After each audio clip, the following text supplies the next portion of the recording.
Welcome to Must Have Missed It, the podcast about how James has not seen any movies. I'm so sorry, guys. I'm sorry. He's trying to be better. I'm trying. You know that famous movie you're always quoting that you and your friends are constantly referencing? There's a really good chance that James has never seen it. But that's why we're here. I'm forcing James to see a whole bunch of movies that he probably should have seen already. That's fair. I am Josh, the man with zero charisma, and this is my co-host. I'm James, the Centus Supremus of the Must Have Missed It podcast. But even a man with zero charisma or the Centus Supremus knows to subscribe to the YouTube channel and the podcast on Spotify, Stitcher's Podcasts, Apple Podcasts, you know, wherever you get them. I'm not particular. I don't really care. As long as you subscribe, that's the important thing. All of them. Just do the thing. And occasionally we post random stuff on TikTok, but it's usually pretty bad because we're old as fuck. So, you know, We're trying. it's trash content, but please follow it. Also follow us on Instagram at Must Have Missed It and Twitter at Must Have Missed It. And make sure you join the Discord. The more people that join, the more likely we are to actually post some content there. So come on, guys, sign up. Let's go. Yeah, Let's go. Let's go. Give us a reason to use it. Yeah, we need some reason to actually pay attention to TikTok because, oh my God, I don't understand this generation. Moving on. What movie are we talking about today, James? We're going to be talking about E.T., the Extra-Terrestrial. Extra-Terrestrial. What a great movie. I am so excited to talk about this movie.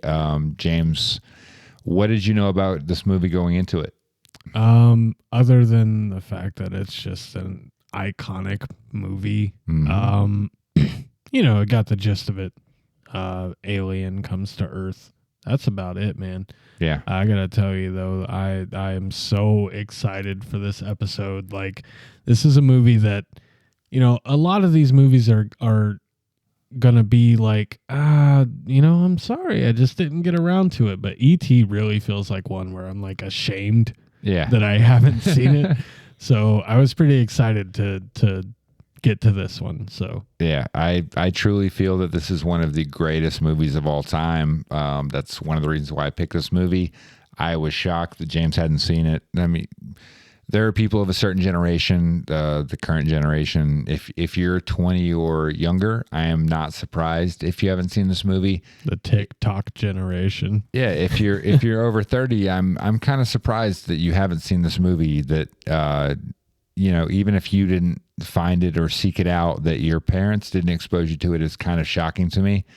I mean, this movie just hit its 40th anniversary, which, you know, kind of means a lot to me because I'm about to hit my 40th anniversary. Yeah. So, you know, a movie that was released the same year that I was born, that I grew up with this movie.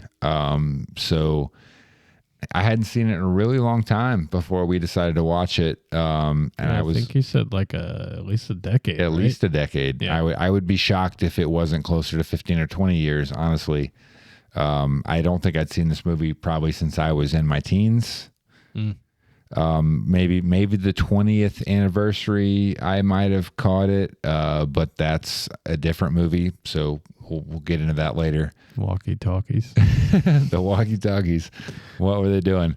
But, you know, the timing seemed right on this movie. Like I said, with the 40th anniversary, the IMAX re-release, me and James were able to catch this movie in theaters. We didn't get to see an IMAX showing, unfortunately, but we did get to see the re-release on the big screen, which a fantastic experience. I wouldn't trade it for anything except the IMAX experience, I guess. But we took my daughter. James brought his wife. We had a great time. James hadn't been to a movie in a while. He was kind of shocked by the sticker price on the concessions. I don't go to movies. It's really not my thing. We saw that, my wife and I saw that Lady Gaga, Bradley Cooper joint a while Star back. Wars. Before that, I think it was the first Tobey Maguire Spider-Man. Jeez. Like, dude, I don't go to movies, but you know, this was a great one. You know, this was one that I think you have to see in the theater. at least once. To really appreciate it. I had never seen it in the theater. I was so glad I got the experience. I'm glad James got the experience, especially the first time he saw this movie was in the theater. So, I mean, that's just a special thing, I think. So, a little background. E.T. the Extra-Terrestrial, pretty interesting history. It's a result of a lot of things just kind of coming together. So when Steven Spielberg was younger, his parents got divorced. To kind of cope with that, he created an imaginary friend who was an alien, something that kind of stuck with him throughout his life. And so in 1978, he announced plans to make a kind of a smaller scale movie. He was coming off, 1941, which is a World War II epic, and Close Encounters of the Third Kind, which is a kind of a big alien sci-fi movie. So he wanted to make something more semi-autobiographical. He was going to shoot it in like 4 weeks, like quick turnaround on this movie. But unfortunately, due to delays on 1941, he was not able to do it. Also, at the time, he was working on a follow-up to Close Encounters because Universal had approached him Columbia had approached him about doing a sequel, and he wasn't interested. And they were like, well, we're going to do a sequel to this movie. And he, after Jaws, kind of really wanted to make sure that he was involved in any sequels of his IP to make sure the quality, was maintained. But he also didn't want to do the sequel. So he kind of spun it in a different direction. He developed this idea called Night Skies. It was a story about a family being terrorized by some aliens. And there was a subplot in the movie about one of the aliens being friendly and befriending the autistic child of the family. And after he spent some time in Tunisia filming Raiders of the Lost Ark, he was kind of missing his friends and family, and kind of put him in a headspace where he wanted to do something more similar in spirit to Close Encounters, which is really a story about family more than it is about aliens. So he approached Melissa Matheson, the wife at the time of Harrison Ford, and she was a screenwriter, and he told her about the ideas he was working on. And in 8 weeks, she cranked out a script for E.T., which at the time was called E.T. and Me. And when Spielberg read it, he thought it was perfect. I mean, he didn't want to make any changes. It ended up going through a couple of rewrites, which added things like the chase at the end and a couple of other details. So he took the movie to Columbia, and they loved it. Oh, no, sorry. They thought it was going to be bad. So they passed on it for whatever reason. So Spielberg took it to Universal and convinced the head of Universal to buy the script from Columbia for $1 million. Columbia would also get 5% of the profits from E.T. Universal was more than happy to do this. This movie was fucking huge, guys. I don't know if you're aware of how big a hit this movie was. Wow. The head of movie production for Columbia later said that in 1982 they made more money off E.T. than they did off any of their own movies. So just the 5%, just the 5% was more profit than they made off any of their own movies that year. So Columbia put it into production, and it went into production in early September of 1981.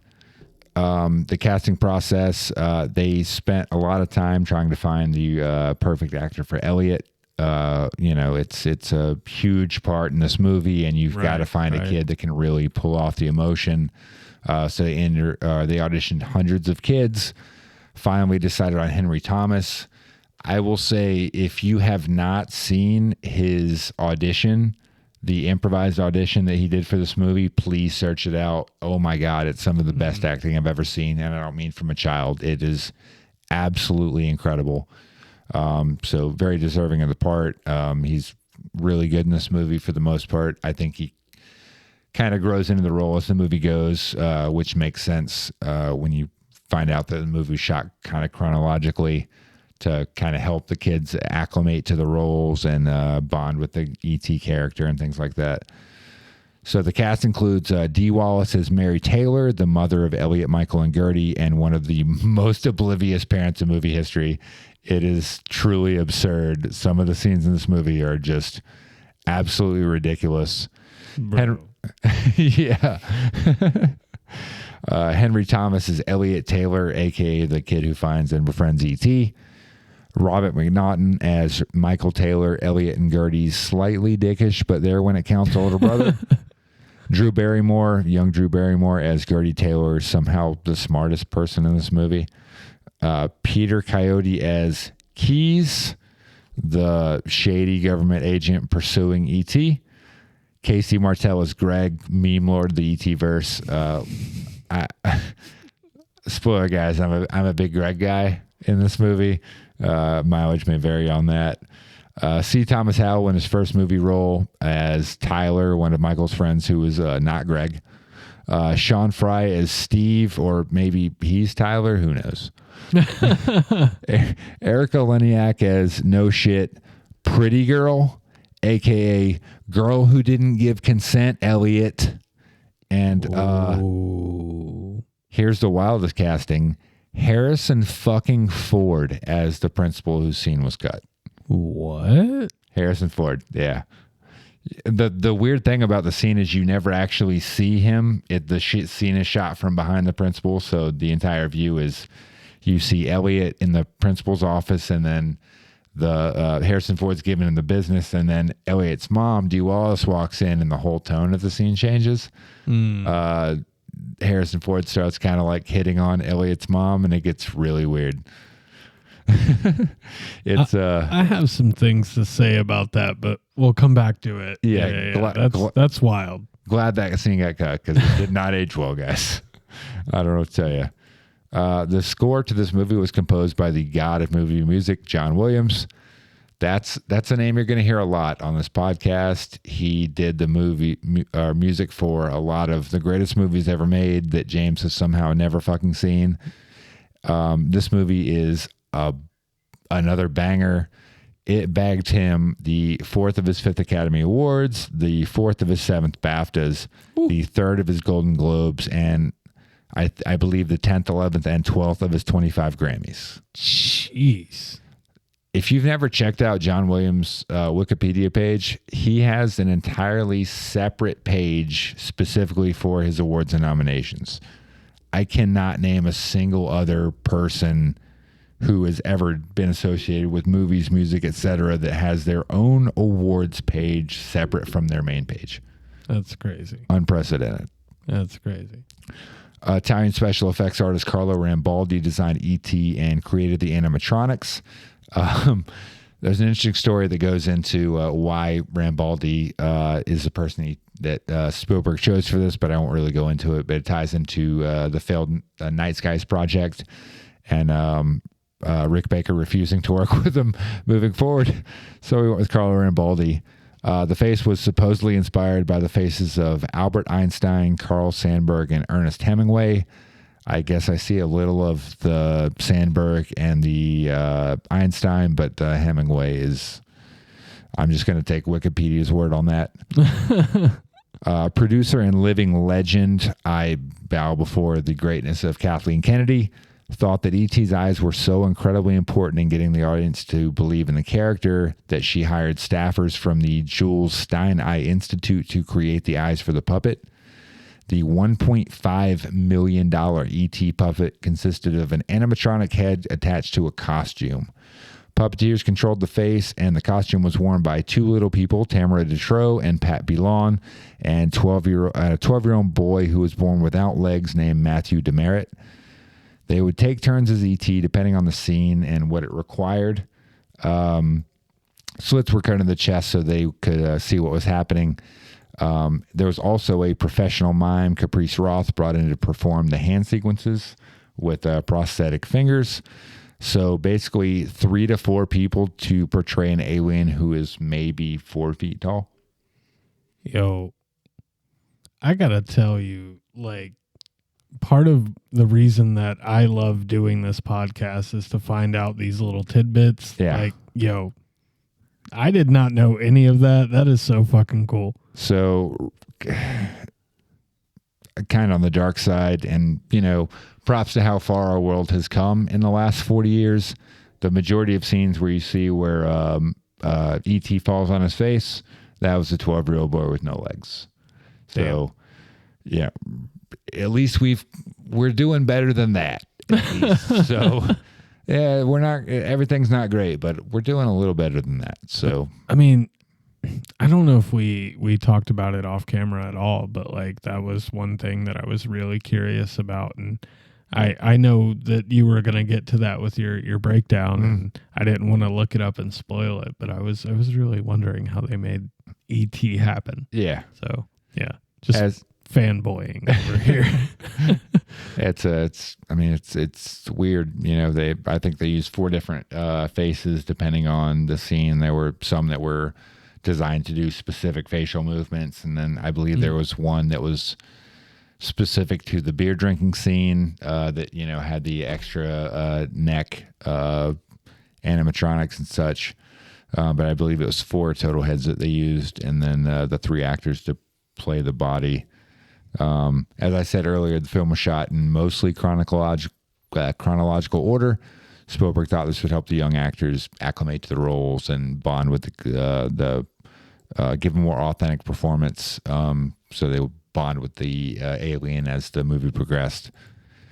2-pack-a-day smoker Pat Welsh voiced E.T. in addition to a lot of other people, but she did the main voice.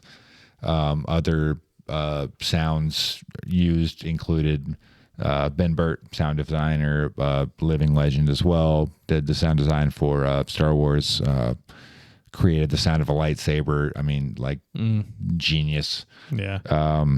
Like, he used different animal sounds, the sound of his wife sleeping while she had a cold, all sorts of different influences to get the different sounds for E.T.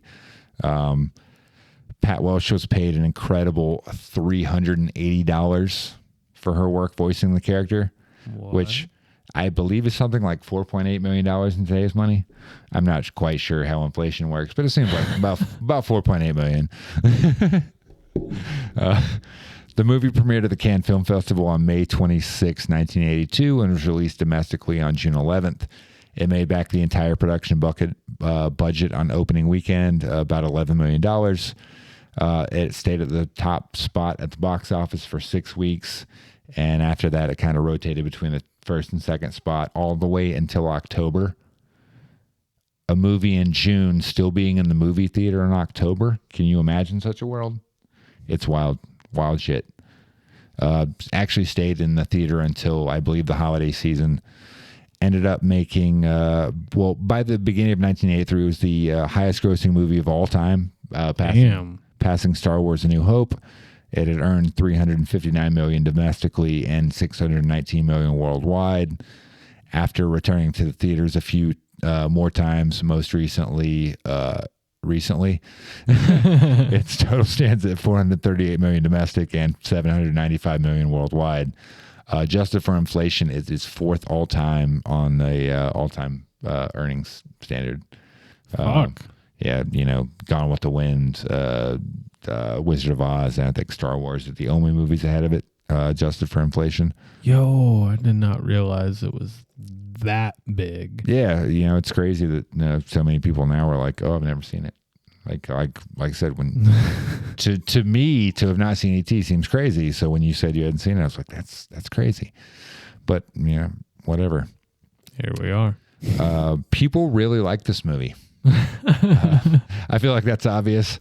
As I said on the previous podcast, I don't put a lot of stock into Rotten Tomatoes scores, but if you do, this movie has a 99% approval rating. That's really high. So, but if my math is correct, that means there was at least one person that saw this movie and was like, nah, fam. So history was not on that person's side. This movie was nominated for 9 Academy Awards. It lost in Best Cinematography, Best Picture, Best Director, Best Original Screenplay, and Best Film Editing. Richard Attenborough, the director of the movie that won Best Picture that year, Gandhi, said afterwards that he fully expected to lose to E.T., which he thought was the best movie that made that year. He said, quote, "I thought E.T. would win. I make more mundane films." Wow. So the person that won, whose movie won Best Picture, thought E.T. was a much better movie than his. But it did win 4. Best Visual Effects, Best Original Score for John Williams, Best Sound, and Best Sound Effects Editing, which are apparently 2 separate categories. Who would have thought? You'll remember in the movie, Elliot infamously lures E.T. into the house with a trail of delicious Reese's Pieces. Reese's Pieces, yes, delicious. Such a good candy. It would have been M&M's, but Mars decided that E.T. would be too frightening for children, and they wanted nothing to do with the movie. So Hershey was approached about using their candy instead, and they were like, yeah. And so they got to reap the rewards, including a 65% increase in sales after the movie's release. Yeah, I'm sure. So, Reese's Pieces appeared in E.T., and then E.T. appeared in Reese's Pieces ads, and it worked out great for everybody, except M&M's. Sucks to be you. Sorry. Y'all fucked up. One more quick thing about Night Skies, which I touched on briefly earlier.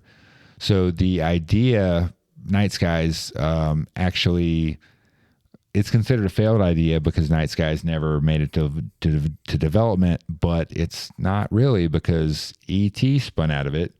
And in addition to that, the story of Night Skies, which was a family being terrorized by a group of aliens, was reworked, and ghosts were substituted for the aliens, and it became Poltergeist, which was another one of the most popular movies of 1982. What? Yeah. So, Spielberg, fucking genius. That's wild. Enough about the movie. What is the movie about? So, E.T. the Extra-Terrestrial opens with a group of aliens emerging from their extra not subtle spaceship. There's like 20 very bright lights on the exterior of this thing. And how could you miss it? You cannot miss this ship. I don't know how they're not spotted every single time they come to Earth. They seem to be foraging for plants or fungi or something. I'm not 100% sure on what's happening in this scene. But there were some wild ass looking mushrooms on that spaceship. Yeah. If you're trying to trip like that's where you want to be. Our main alien buddy wanders a little far away from the ship, and we get a close up on E.T.'s gross ass hands as he digs up a plant. I mean, dude, every time they show E.T.'s hands, I'm like, don't touch me. He gets distracted by the lights in the city below, so I guess his species just really likes bright lights. That's all I can come up with. A bunch of dudes pull up in the woods and are only shown from the waist down. We get Chekhov's keychain and lots of crotch shots, like a crazy number of crotch shots in the sequence. I am really confused. This is an odd choice. The dudes scare our little alien buddy, and he books it to the woods, screaming his head off, which is hilarious. The sound of E.T. screaming is one of the funniest things in this movie to me. Just before he gets back to his ship, his people straight dip on him. Just leave his ass. Like, tough look for E.T.'s people. While the dudes watch the ship fly away, E.T. escapes. Inside the Taylor home, lovely 1980s California family residence, Michael and his friends are playing Dungeons and Dragons because, again, this movie takes place in the early 80s. Elliot can't play until he gets the pizza. On his way to get the pizza, he gets distracted by a noise in the shed and goes to investigate. He throws a baseball into the shed, and it gets thrown back, so he freaks out and runs back to the house, absolutely stomping the pizza in the process. Elliot, do better. He goes back in the house and tells everyone what happened, and they all run outside to see what he's talking about, and they find nothing. Well, sorry, there are some weird looking footprints that they assume are from a coyote. They're not from a coyote. Later that night, Elliot hears noises outside, and, like a normal kid, he goes to investigate the weird noises he hears outside. He walks out into the cornfield at night, again, like a normal kid would do, and he comes across E.T. They each scare the absolute shit out of each other, and Elliot runs for the house again.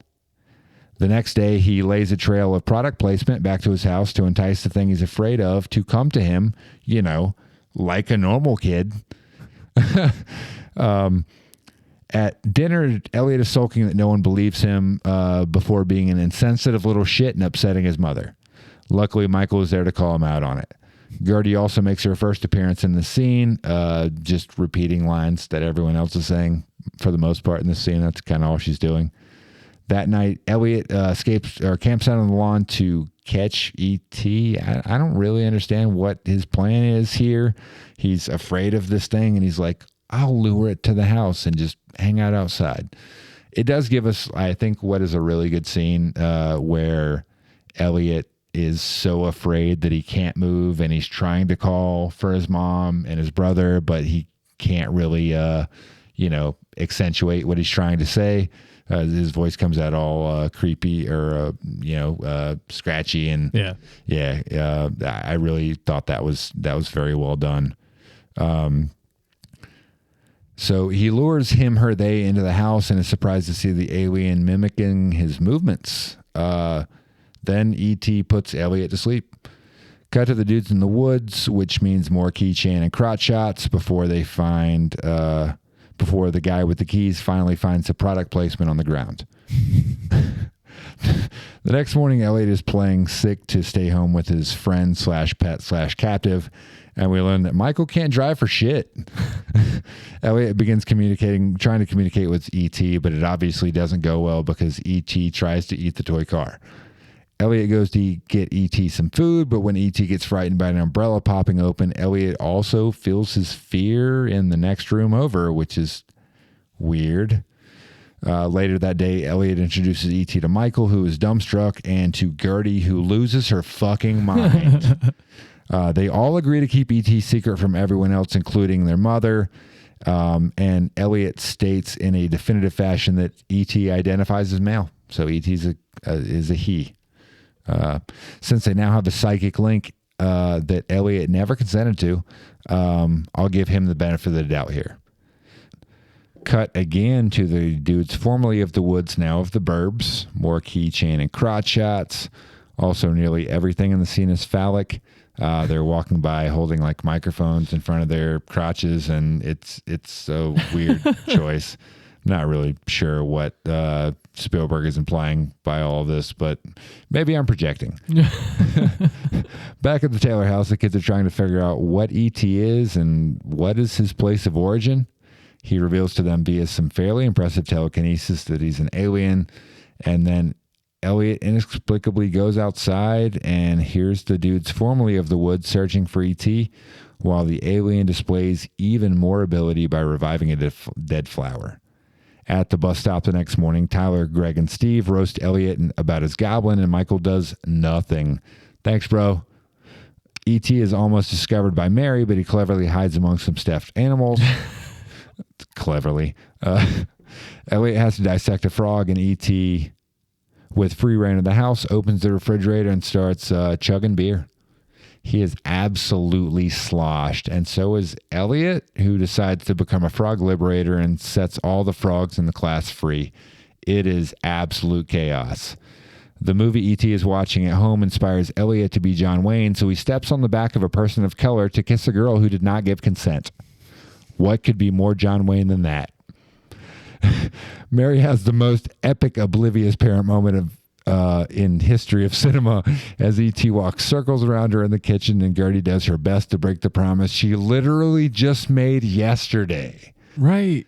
Don't tell mom. And she's like, hey, you killed the spaceman. What a snitch. Mary gets a call from the principal that Elliot was drunk at school and leaves Gertie, who's like 7, home alone. The 80s were weird. Elliot gets home from school to find E.T. covered in drip and talking.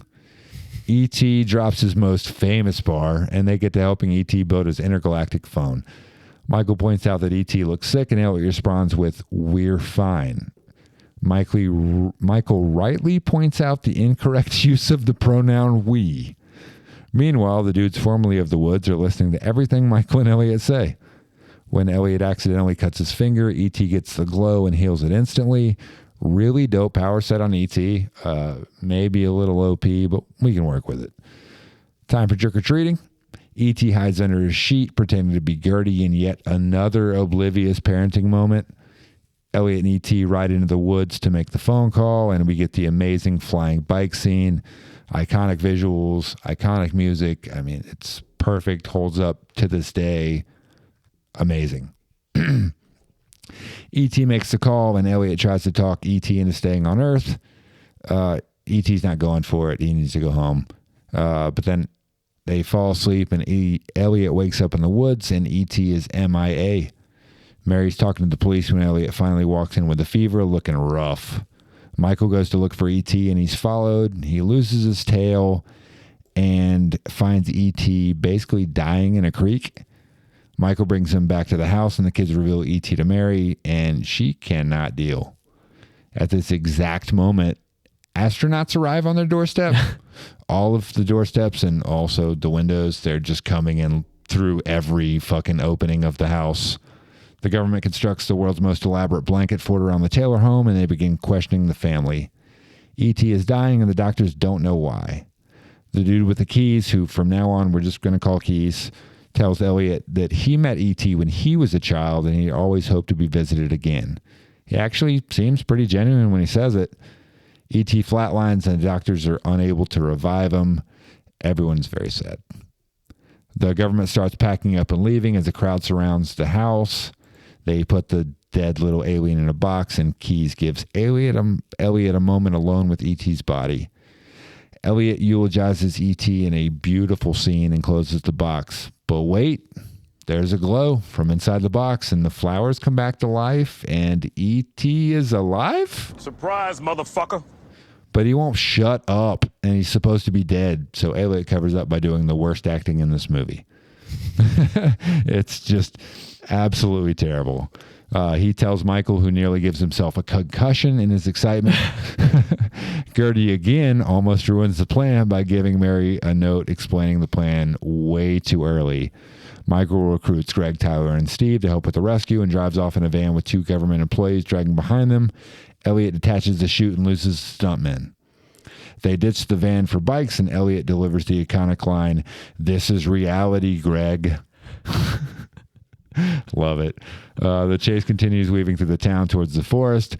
Just as Tyler is yelling, "We made it," the gang gets boxed in by police and government agents armed with walkie-talkies. I'm kidding. They're holding shotguns.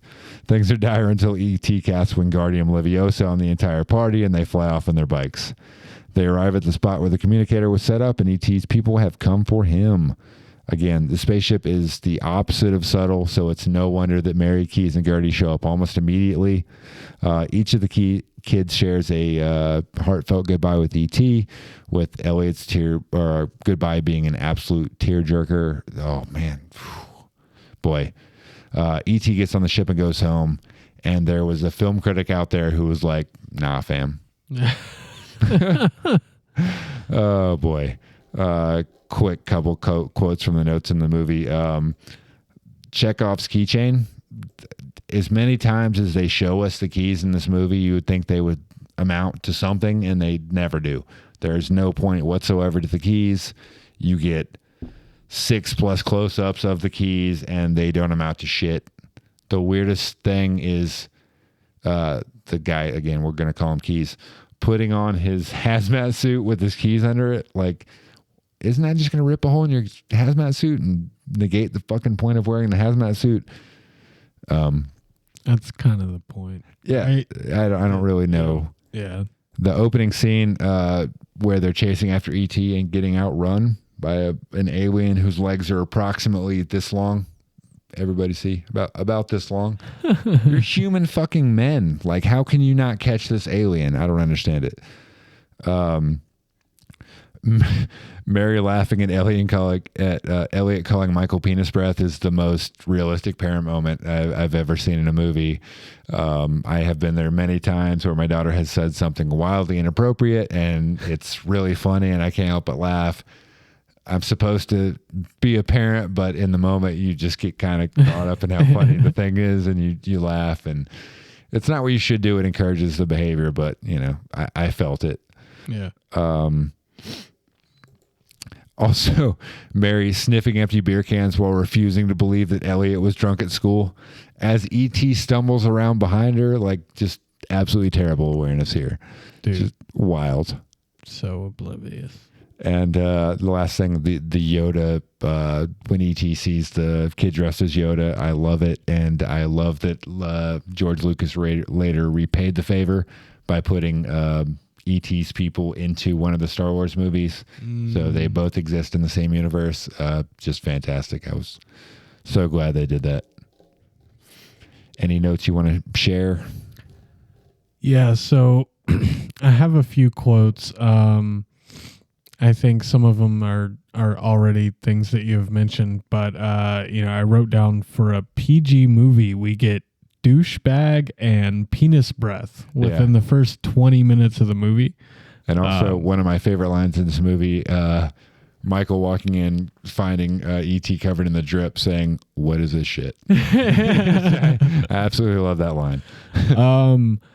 I will absolutely circle back to something related to this, but one of my absolute favorite quotes of the movie, it happens really early on. I think it's right after the pizza ordering scene. Mm-hmm. The mom, she's asking them, about the game they're playing. She's like, "So how do you win at this game?" And Steve is like, "There's no winning. It's like life. You don't win at life."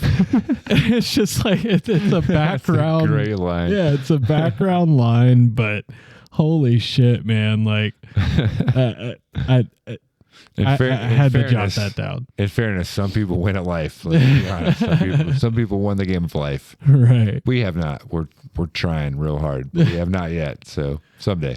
Join that Discord. The other note, I don't know if I missed something, but there are a couple scenes where Michael and also Gertie call Mary. Mary, yeah. Elliot calls her mom throughout the movie. Entire movie. There's a couple scenes where one scene where Michael calls her Mary, and one scene where Gertie calls her Mary. Mm-hmm. For a second, I thought, are they stepchildren? But then Michael calls her mom. I have no idea. I don't know why that choice was made. Yeah. I'm really just kind of dumbfounded by it. It's really off-putting. Yeah. Well, I have a feeling we're going to end up talking a decent bit about the family dynamics later once we get to award season, because I have some stuff to say about a couple of scenes and the family dynamics and favorite characters and things like that. So I have a feeling we'll get into that pretty more in depth later. I think it's about that time though for a bourbon break. What you thinking? Oh man, I think that sounds pretty good. Let's go then. Let's go. Let's do this.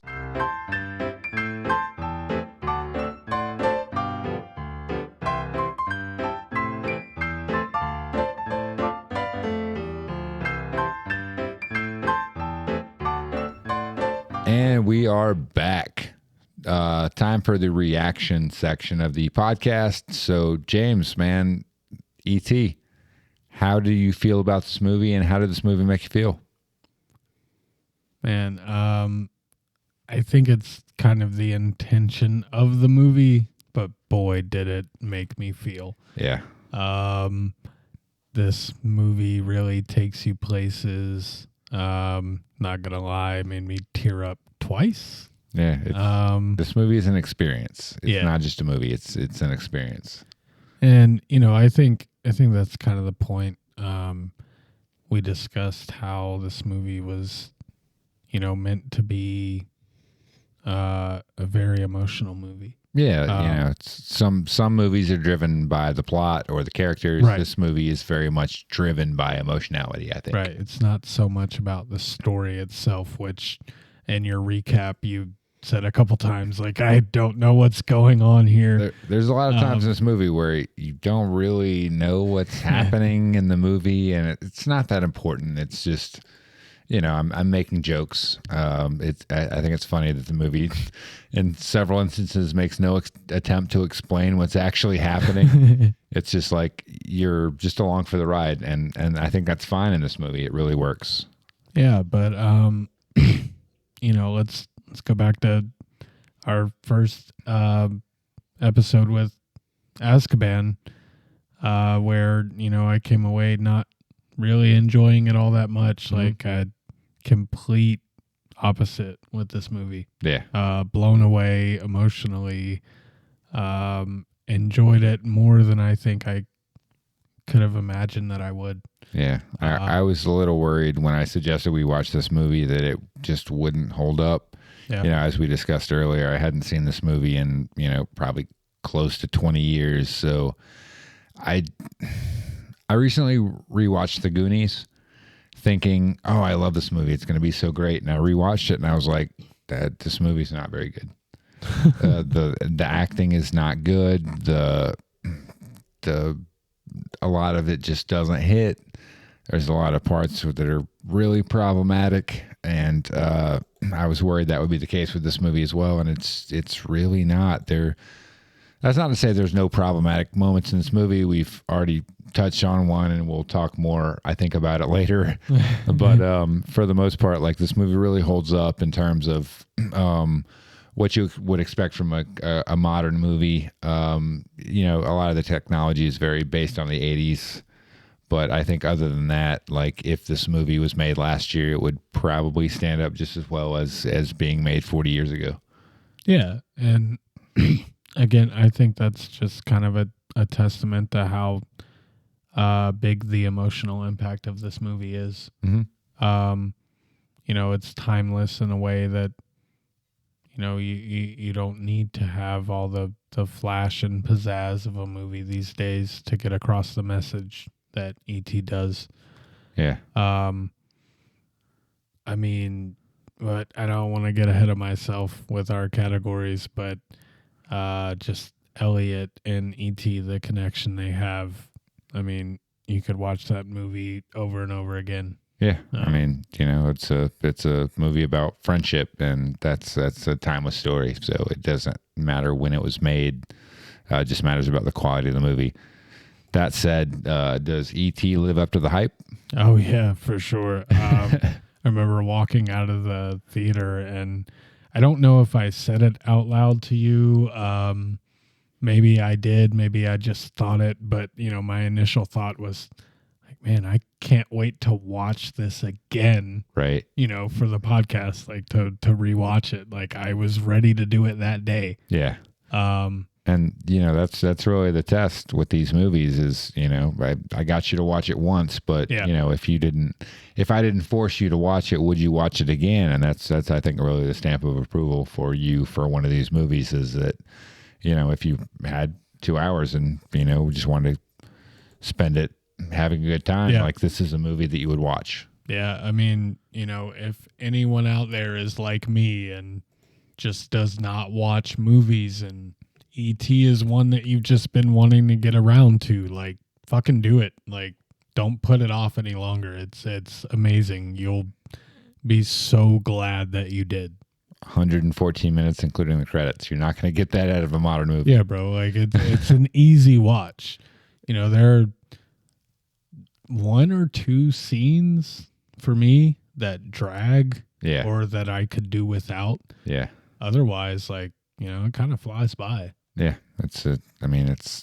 every scene is we're going to get into the least favorite scene earlier, and we were discussing it earlier, and we don't, like I said, necessarily give away what our winners or losers, so to speak, for the categories are. I was telling James I was having a really hard time deciding on a least favorite scene for this movie because every scene is great. It works for the movie, and it's necessary for the pacing, and there's not a lot in this movie that doesn't work for me. That said, was there anything in the movie that didn't work for you?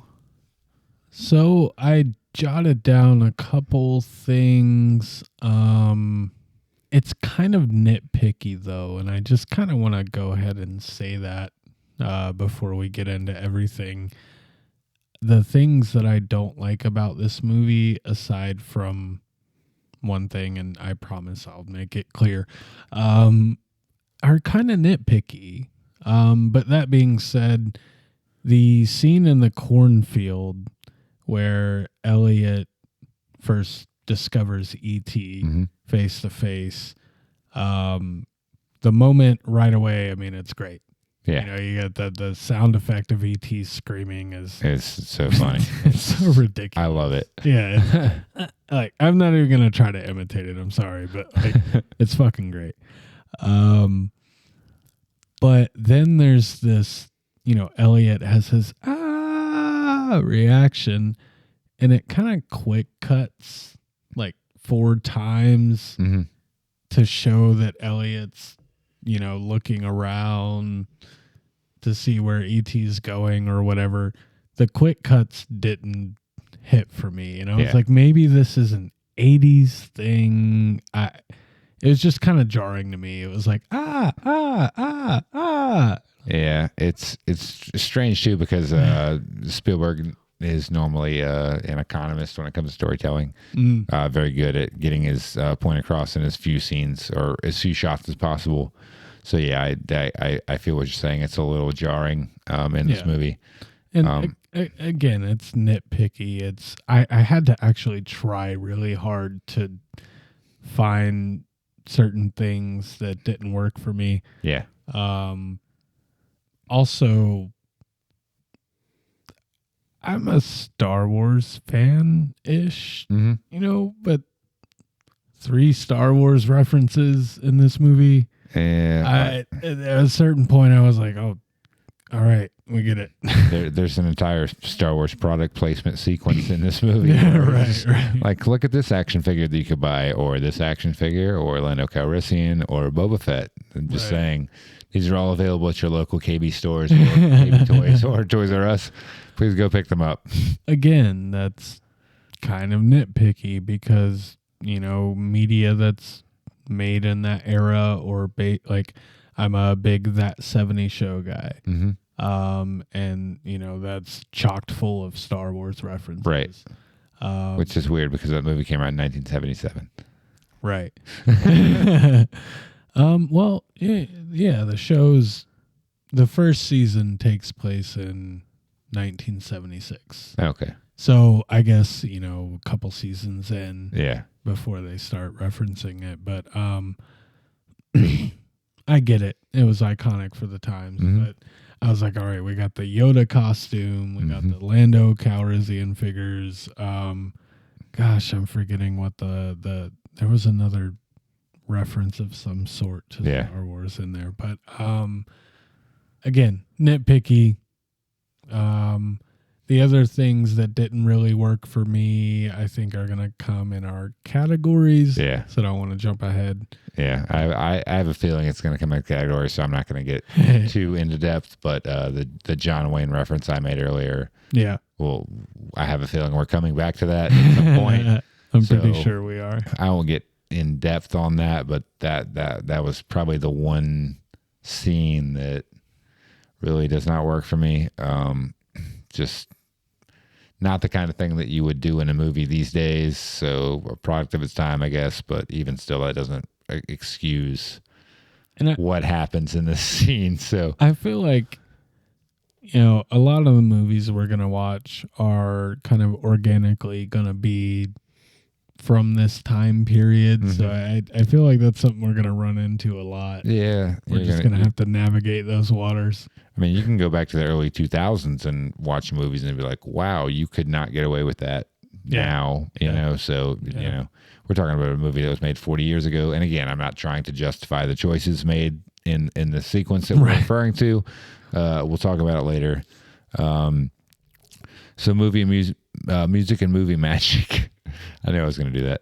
It's all good. Music and movie magic. What term stood out for you in terms of sound design, score, visuals? All right. So I don't think we need to get into, you know, John Williams and just, I mean, that guy's a fucking genius. Legends. But we're going to do it anyway because the intro piece to the movie. I jotted down that I love how he can change the emotion note to note. Yeah. Like it's not as if, we're talking about a 4-minute piece where the first few minutes are this, and then it kind of like note to note, man. Like the opening scene, we get curious, ominous, hopeful, triumphant. We get like a thrilling chase scene piece, all in like one piece of music. Yeah, it's fucking insane. Yeah, we'll talk a lot about this, I think, when we get to Top Bop, but I definitely know what you're saying. Like, I like the ethereal quality. I was doing my rewatch last night, and when I first queued up the movie, I was like, oh, it's weird. This is the opening is just credits with no music, and I realized I just didn't have the volume high enough, so I turned the volume all the way up, and I was like, oh wow, like this is a real ethereal quality in the through the credits, and then once the scene starts, it shifts to something completely different, and that genius, just and brilliant. For our ears are trained, whether we realize it or not, to recognize certain rhythms, and he just kind of subverts your expectations so often, where you're expecting it to go one way, and I can't say enough about the way I'm so excited to watch more of his movies, because like the way his music makes you feel, I can't get over it. We got a lot of those coming up. But other than that, sights and sounds, we've kind of already talked about it, but the E.T. just startled / disturbed sound, absolutely fantastic. It's didn't quite make my cut for best scene, but the scene where Elliot first introduces E.T. to Michael, and then Gertie comes in and loses her fucking mind, and Michael crashes into the shelves, and those fall, and E.T. goes running into the closet. It's just, that's so fun.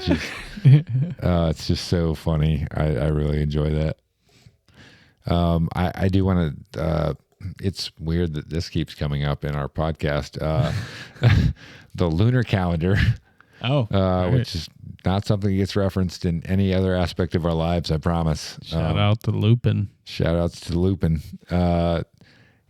So the scene where Elliot flies in front of the moon on the bike, they wanted to get the footage of the moon and over the woods practically, so they tracked lunar charts to find out when and where would be the best spot to get the shot, and they did, and superimposed the image of Elliot flying in front of the moon in post. And I don't think that shot would be as good as it is if they hadn't gotten that aspect of it practically. So I really wanted to shout out that specific shot, which is just, again, as I described in the recap, truly iconic. Yeah, I did not know that, and that's something, I appreciate knowing what, I guess Spielberg went through, or what anyone goes through to get a shot like that, to know that they went the extra mile. Yeah. That's, damn. Yeah. I just kind of figured that was green screen or whatever. They could have just had an artist draw, make art for that and do it that way. But they, really wanted to get the authenticity of the actual shot, and it's so good. So I wonder, in the end, where all the boys are flying over the sunset, I wonder if they did the same thing for that. I would imagine that it was probably an organic shot, and they just did the kids flying over in post.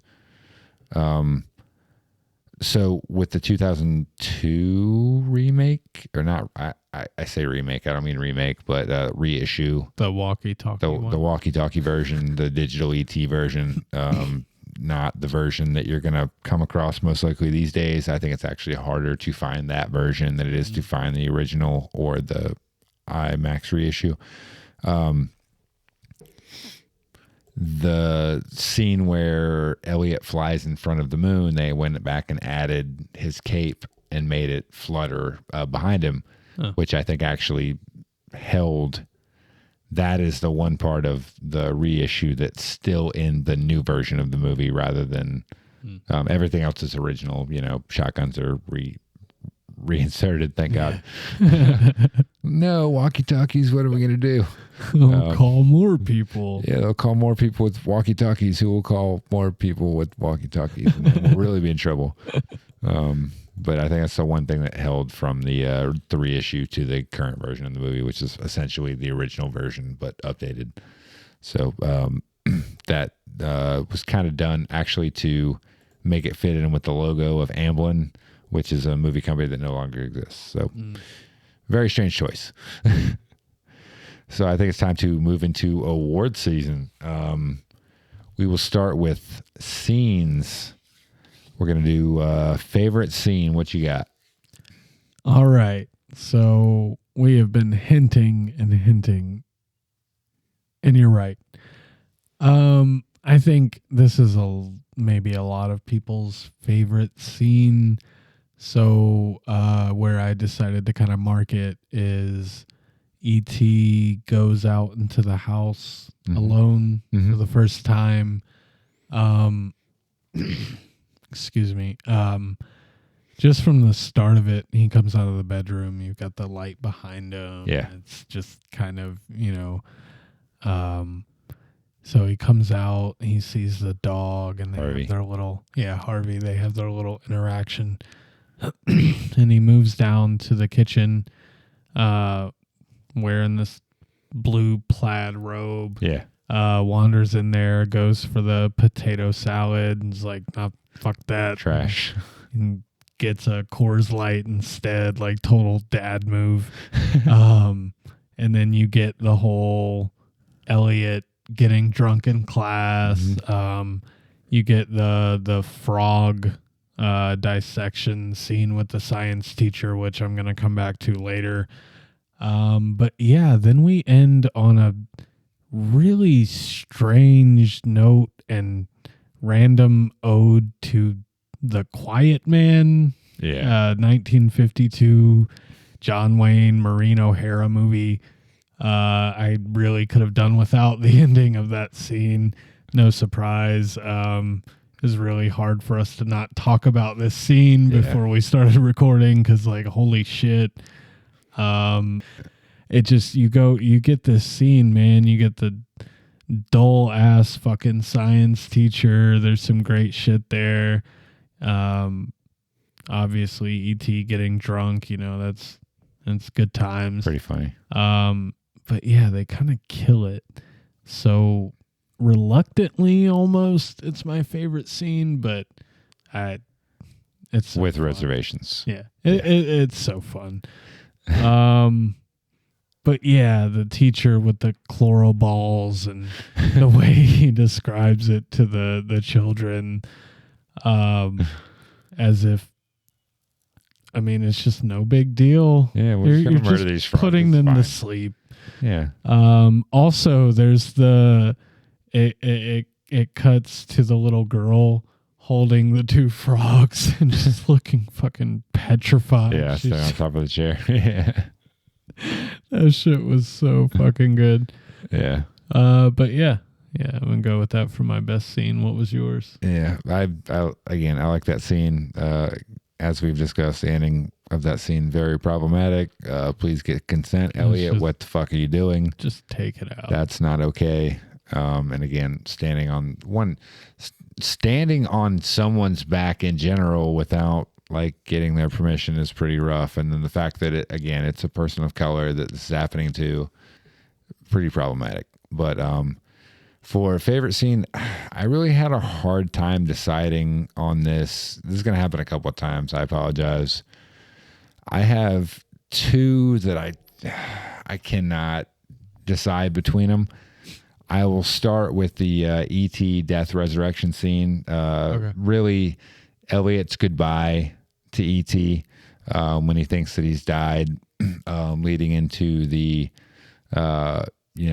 the light coming out of the box and the flower coming back to life, and Elliot realizing what happened and running back over. And so you get the sadness, the heartfelt moment between Elliot and E.T. when he's apologizing and telling him he loves him and how sorry he is that it's happened. Mm-hmm. And then you get the just kind of almost slapstick antics of E.T. just refusing to shut up in the moment that he needs to not be talking. Elliot. It's fucking great. Yeah, so you get basically all of the emotionality of this movie in one scene, and so I really love that. But I think really my favorite scene in this entire movie is very near the beginning of the movie. It's the dinner scene, with the one where Elliot mentions how his dad and his dad's new significant other have gone to Mexico, and Michael's like, well, why don't you ever think about anyone else for a change? They never say the D word in this movie. Divorce. It never comes up. That word never comes up. But like you understand from the context of the scene, it's a very emotional scene and shows you where the family is, what the dynamic is. I think it's just a really affecting scene. I don't think a lot of people would necessarily choose that as their favorite, but I'm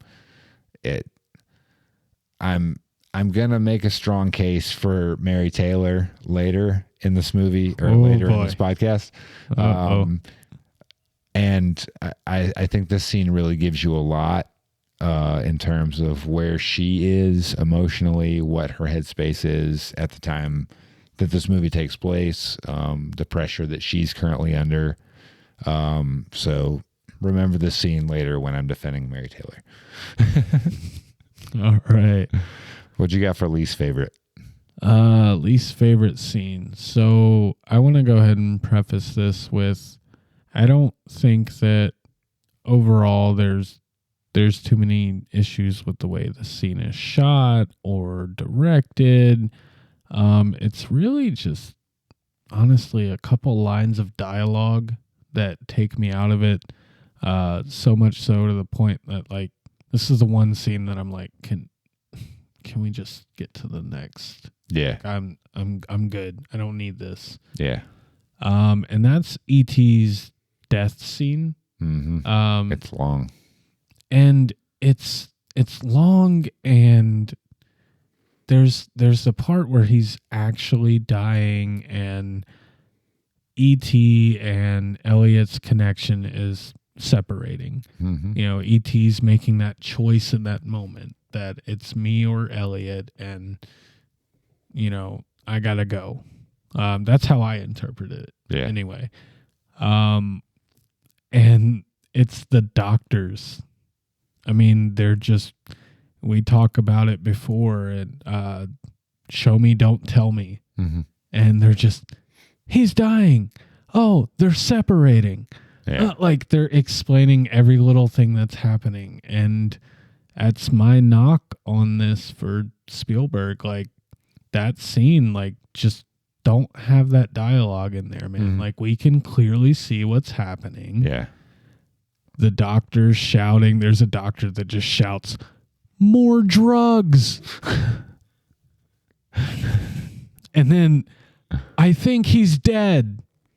Like after he's obviously dead. I'm sorry, man. Like it really threw me out of it. I was like, what are these fucking doctors?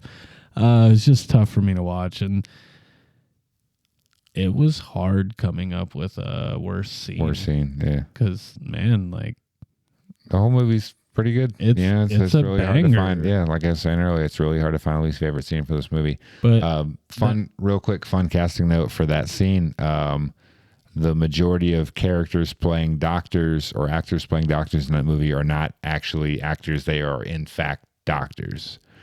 That explains it. Spielberg felt that it would sound just fake to get actors saying all these medical terms and stuff. So he actually recruited doctors to play these parts. That's great. One of it may actually be the one that you're referring to, the more drugs doctor, but dark beard, kind of like with some like gray or white. So. Is actually, that's one of the few that's not a doctor. It's one of Spielberg's friends who's also, I want to say a director. I can't remember who it is. That's one of the few exceptions in that scene. Don't hold me to it. I think the more drugs guy is the I think he's dead guy. Yeah. I want to say it is, just so I can have that consistency. Like, this guy's fucking awful. But man, it really did. It was the only scene that was like, yo, I'm not feeling this right now. Yeah. But yeah, I think that brings us into favorite character, right? Well, right after I hit my least favorite scene. Oh shit! Let me get my time in, man. Stop trying to steal my podcast. As we discussed, this is a hard movie to find a least favorite scene for. I think all of the entire movie is fantastic and very well done, and I don't really have a lot of gripes. I think my least favorite scene, I guess, is the opening scene and the E.T. chase at the beginning. One, because how could those guys not catch E.T.? I don't understand how a character with foot-long legs is able to outrun grown men. It doesn't make any sense. And also just because, like I said, you don't really understand what's happening. You're just kind of going off context, and there's just really very little context to understand the scene. And again, the choice to only frame the adults outside of Mary from the waist down in the beginning of the movie it's an homage, and I understand the homage, but I just don't think it works in the context of the opening scene of this movie, especially as I've referred to already, the keychain. If you're going to keep showing us the keys, like, the keys need to have a fucking payoff, and there's no payoff whatsoever outside of identifying this character later in the movie. So I don't really understand the choice to focus on that in that scene. And again, just the lack of context for the scene makes it my least favorite. But it does a good job of setting up the rest of the events to follow. So I can't fault it too much. So yeah, we'll get into characters. Who's your favorite character in this movie? I had a rough time with this. So we have favorite character, best performance, and I'm really trying to separate those. Mm-hmm. I feel like so often it's going to be so easy to make those the same person. Yeah. And I'm going to go ahead and have to play the cheap card just once for this podcast. I think I have some good answers later on. My favorite character is E.T. Wow, I'm shocked, honestly. I wanted to make who's gonna be my best performance my favorite character, but then I thought about it and I was like, no. Like, he's really not my favorite character. He's really who I think acted the part best. Mm-hmm. So yeah, E.T. I don't know, like, I thought about Michael. Yeah. But he's more of he's not my coolest hang, but he's more of a coolest hang candidate for me than a favorite character. Mm-hmm. No fucking way it's Mary. Like, I'm so ready for your case, but like, it's not Mary. It's not Elliot, though I wanted it to be. I have to just play the cheap card and go with the titular character and go E.T. Yeah. Sorry. It's a wild take for me because so for instance, if we were the last movie we did this for, Harry Potter and the Prisoner of Azkaban, if you said that Harry Potter was your favorite character in that movie, I would have been fucking shocked. Yeah. And when people say that Harry Potter is their favorite character in Harry Potter, I'm like, you're a fucking weirdo. I don't understand that because he's the cipher. He's not meant to be interesting. I mean, I'm not saying Harry sucks as a character. I'm not. I really love Harry as a character, but to say he's your favorite, it would be a wild take. So yeah, I'm shocked. E.T. is the favorite character. It really surprises me. But I have to back it up. I can't just say, he's the main character. That's why he's my favorite. But no, I understand. Yeah, he's an empath, and yeah, I really, those people appeal to me. yeah. I have a really soft spot in my heart for people that can feel other people's feelings. Mm-hmm. So yeah, it's cheap in the way that I'm taking the easy way out with ET, but yeah, man, what a dude. Well, I mean, also in terms of entertainment, as we discussed earlier, like E.T. is a really entertaining character. Like when he's running around with his arms up, it is the funniest thing in the world. It is so funny every time he screams and runs off. Like it's just absolutely hilarious to me. And I mean, when the scene where he comes back to life and he won't shut up is so funny. I love that scene. So I don't fault it at all. I think it's a good choice, honestly. I kind of wish that I had just gone with that. Think about it. So, because I have to be, I'm about to go up on the hill. I'm about to die on the hill, guys, and get ready for it. But before I do that, I do want to shout out. This is another category where I really couldn't decide on one favorite. So I want to give a little bit of love to a couple of characters. Michael. I mentioned he's the dickish, but there when it counts, older brother. And I honestly wrote that before I did my second rewatch of the movie. And my second rewatch, I was trying to pay attention to specific things. And you could make a really strong case for Michael as the best character in this movie. I mean, great brother, willing to do the thing that needs to be done when it needs to be done. You know what I'm saying? Like he rescues E.T. Yeah. It is Michael that does that. It's not Elliot. It is Michael that rescues E.T. It is Michael that drives the van away and saves E.T. again later. Like that's Michael coming through in the clutch. I also want to give some love to, I'm so shocked to hear myself saying this because I went into this movie going, man, Drew Barrymore really sucked in this movie. Like she just was really annoying. And we saw it in the theaters and I was like, I didn't remember this movie right at all. Because Drew Barrymore was fucking delightful in this movie. I really love her. Yeah.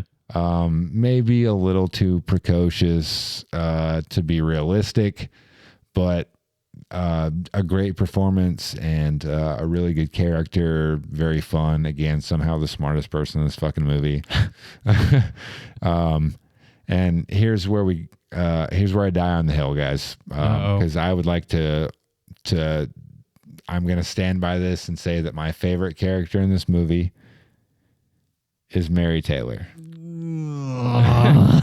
I'm not saying she's the best character. I'm not saying she's the most aware character because she is definitely neither of those things. All right. I'm at your mercy. Just give it to me. What you is got? The most real character in this movie to me. I mentioned it earlier as kind of a joke, but the scene where she laughs when Elliot calls Michael a penis breath is such a relatable parent moment. Like I think anybody that's has kids can understand that moment.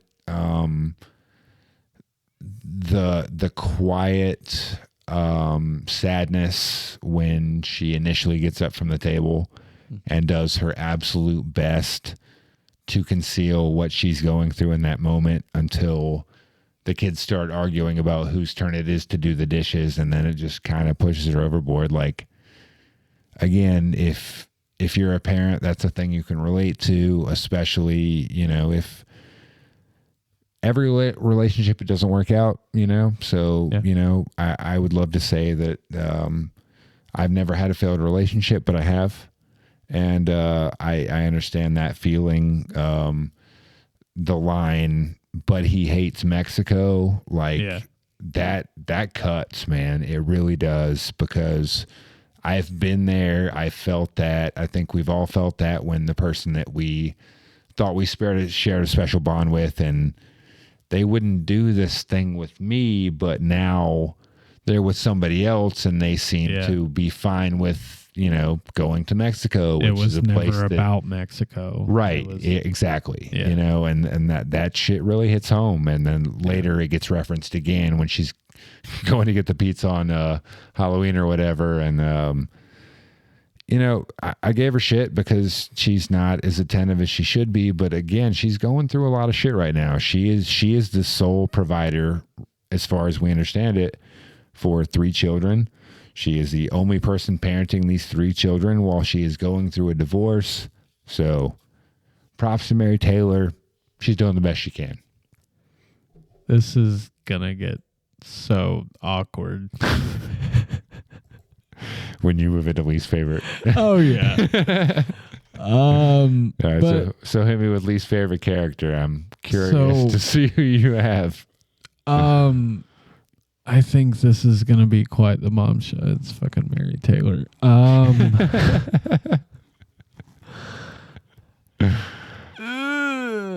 So you made some really good points there. I'm going to feel like a dick. But all right, I kind of get leaving Elliot home when he was sick. Yeah. My parents did that at that age. Yeah. Whatever age fucking Elliot is. I'm going to go ahead and agree with what you're about to say. But you are absolutely right on this point you're about to make. She leaves Gertie at home while she goes to pick up drunk Elliot from school. She's just chilling in front of the TV and she's like, Gertie, you're good, right? I'm gonna go. What is she? 3? Is she 4? I think she's like 7. I think she's in school. She's small for 7. Either way, because I would guess Elliot is already dissecting animals in class. Okay. So I would guess at least 4th or 5th grade. Still. So she's probably kindergarten, 1st grade, maybe. Okay. So we'll say 6, maybe. She's not fucking old enough to where you're No. like, yo, you're good, right? Yeah. With no one else in this house other than E.T. The difference between 3 and 8 when it comes to supervision is minimal. There's not really a big difference. 3, 8, they need the same level of supervision. So I don't know why I didn't catch that in the theaters when we were watching it. But when I rewatched it, I was like, no, you don't leave your fucking kid. Holy shit. But again, man, you made a really good case for her. Watching the movie, there's a scene where she's blowing out the candles after all the kids are done trick-or-treating and just kind of sitting there. That's kind of the moment that made me feel for her. And I think she's kind of a victim of the way her character is written, with how oblivious she is to everything. But yeah, you're kind of bringing me around, making a little case for her, but still, she's the most oblivious person on the planet, whether that's due to her relationship status or not. Oh boy. Yeah, the scene where E.T.'s literally walking circles around in the kitchen you got to be a little better than that, I think. She's in the sniffing moment. the beer can. Yeah. What do you mean Ellie's drunk? Come on. I feel where you're coming from, and I'm glad that you also can feel where I'm coming from. That's just, for sure. Opinions are specific to each person. So, you see her as the worst, I see her as the best. And hey, we can agree that we each have strong feelings about Mary Taylor. So my least favorite character in this movie is Tyler. I think it's Tyler. Probably Tyler. That's the one, I think. One of Michael's friends. Yeah, the Michael's friend that has the Uranus line. Do you get it? Do you get it? This guy sucks. Michael, choose better friends. I don't know what to tell you. Most of you have 3 friends and 2 of them are probably not great people. So be more selective in your personal life. But yeah, I mean, Tyler is just my least favorite character in this movie. He doesn't do anything except just be negative, and you know, I'm a negative person, so it's not even necessarily that. He just doesn't serve any function in the story. Yeah. Like if you took Tyler completely out of this movie, it's the same movie. Yeah. It just loses an annoying sequence that I wish wasn't in there to begin with. Your anus. Get it? Your anus? Yeah, man, he fucking gets it. It's like the first joke he heard in second grade. Performance. Who is your favorite? I've got Henry Thomas. I know this isn't a hot take, but I just think that for his age and having to step into that kind of role, I think he kills it. Yeah. There's a scene that you mentioned in the beginning, I think, where they're playing D&D. Yeah.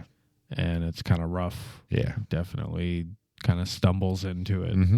And I agree with you, but I think for what was asked of Henry Thomas for this movie, like, holy shit, man. Yeah, knocks it out of the park. There's not anyone in the movie that I think deserves best performance. Above him. Convince me. Yeah. I don't know. So I have two honorable mentions. I want to go Henry Thomas, amazing. Again, he grows into the role as the movie progresses, I think. And I think his performance really peaks with the E.T. death goodbye. Yeah. The first E.T. goodbye. I think that's his best moment in the movie. I also want to shout out Drew Barrymore, who really good performance in this movie. Her goodbye with E.T. at the end is almost as emotional as Elliot's, which shouldn't even be possible, but it's really up there. But my number one performance in this movie, I Will Die on This Hill, guys.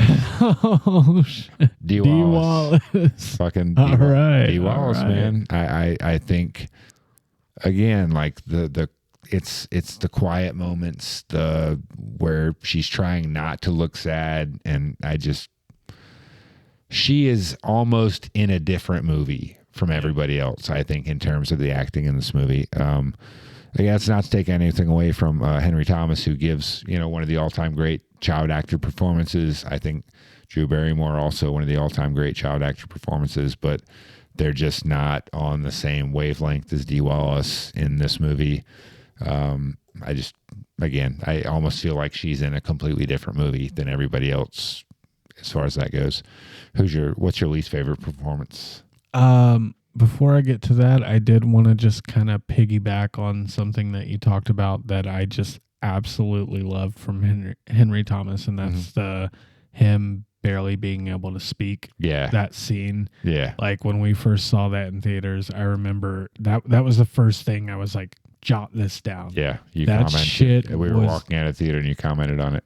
I was like, that shit was so authentic, because we've all had either that moment in real life or in a dream. For me, it's mostly in dreams, and you're trying to shout and it just cannot come out, and that feeling is so terrifying. And it actually, we'll say this 1,000 times, that we love when movies can just make us feel. Yeah. And that scene literally just made me feel fear in that moment. So that just dope. But worst performance, maybe this is cheap, maybe not, but I wrote down I think he's dead doctor. Bro, get him out of this movie. I don't want him in the movie. I'm gonna have to research who this. I'm gonna have to go back and rewatch it again and figure out who specifically is this person that says this line. I think he's dead, bro. Based off the lack of heartbeat and respiration and any vital signs whatsoever. Gray ass color, like he's obviously fucking dead. He just needs some lotion, man. He's a little ashy right now. He'll be fine. Just put some Nivea on him; he'll be good. Oh man, yeah. I don't even have anything else to say. Get that guy out. Who's yours? I want to firmly establish how anti-Tyler I am in this podcast. I'm going to put it for C. Thomas Howell, who, of all the kid actors, I think he gives the least convincing performance. Again, it's a tough category in this movie because I think all of the three main child actors in this movie do really well. McNaughton, Barrymore, Thomas, they all do really well in this movie. So it just kind of makes the ones that can't hang stand out a little more. And C. Thomas Howell, I don't know if you're familiar with him. He'll his next, I don't know if it's his next movie, but he'll go and do Outsiders with an absurd number of incredibly famous people: Tom Cruise, Patrick Swayze, Emilio Estevez. Like, it's just a very stacked movie for when it happened. And I have read that book. I have not seen that movie. Yeah, I think 7th grade, maybe. Right. Yeah. But yeah, he noticeably can't hang with the cast in that movie either. So maybe this just wasn't the right avenue for him to pursue. But yeah.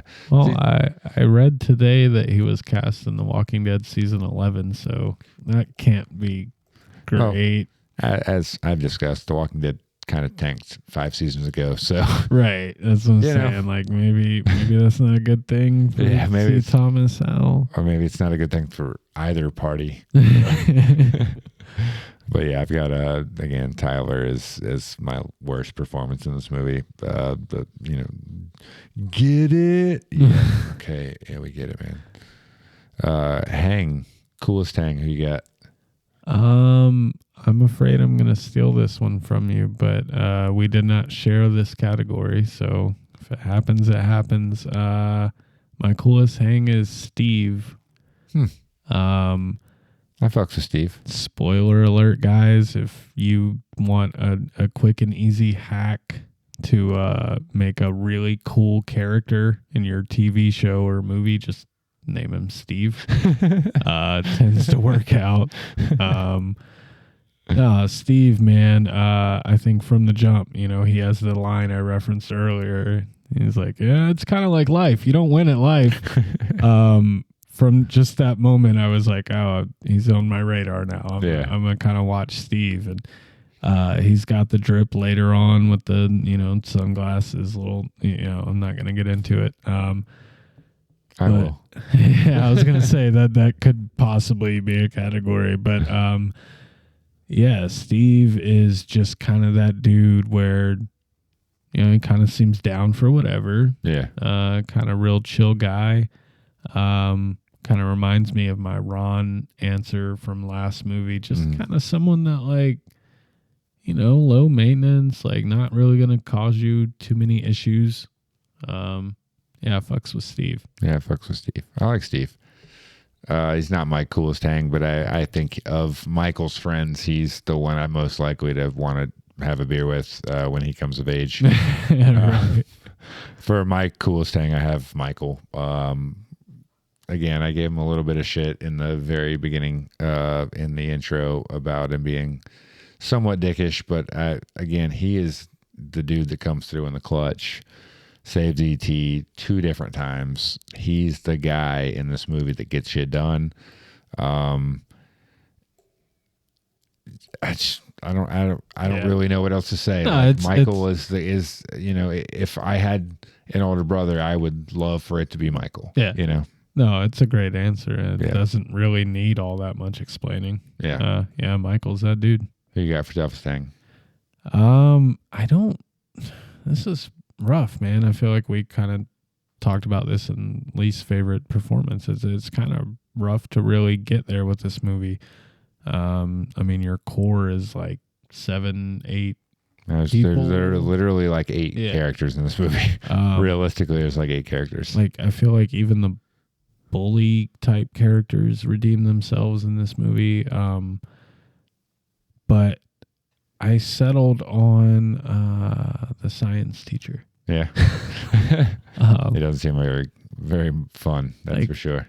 That dude, like, you just know he's so fucking dull. Yeah. Like, he just goes home and, like, makes, like, unflavored popcorn and watches Jeopardy or some shit. The way he like casually instructs the kids to murder the frogs. It's wild. This will start them going to sleep. Like, also, I never dissected frogs in school. I missed that part. I did cats actually in A&P, anatomy and physiology, but that's shit. not a class a lot of people take. I took that in high school, but we didn't. I mean, maybe I missed that day, but I never. Like a week. I never dissected anything in school. Yeah. So to me, I thought, at least in other depictions in media, I thought, don't they come already dead? Like, do the kids actually do the murdering? That's fucked up, right? The cats came in formaldehyde in jars when we did the cats, so they were already dead. We didn't murder cats, I promise. But yeah, this is an animal friendly podcast. I just want to say that. Oh yeah, for sure. Like adopt, don't shop. Yeah, my adopted dog's right there. Y'all can't see him, but he's right there. He's off frame. I mean, if we called him, he would for sure come fuck our shit show. Up. Yeah.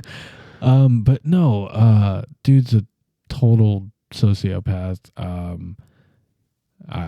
You don't even get to see his face, which is kind of fucked up. Like, I kind of want to put a face to this guy, but yeah. Well, that's like I said, it's an homage to the Tex Avery cartoons, especially like Tom and Jerry, where you rarely saw any human person from the waist up in those cartoons. So that's what the reference is on those. But yeah.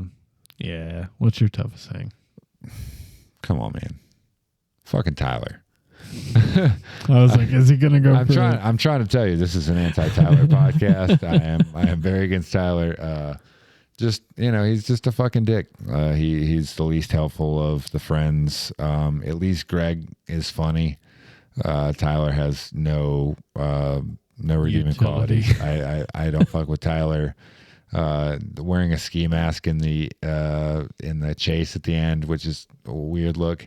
And also he's the one that yells, "We made it," right before like 12 people almost grab him from behind. Literally nothing. There was nothing that they could have been hiding behind. So these people were standing on the side of the road waiting to grab them. And Tyler's like, "Guys, we fucking did it. He's a fucking edgelord. We're in the clear. We got this. It's all good." Fuck Tyler.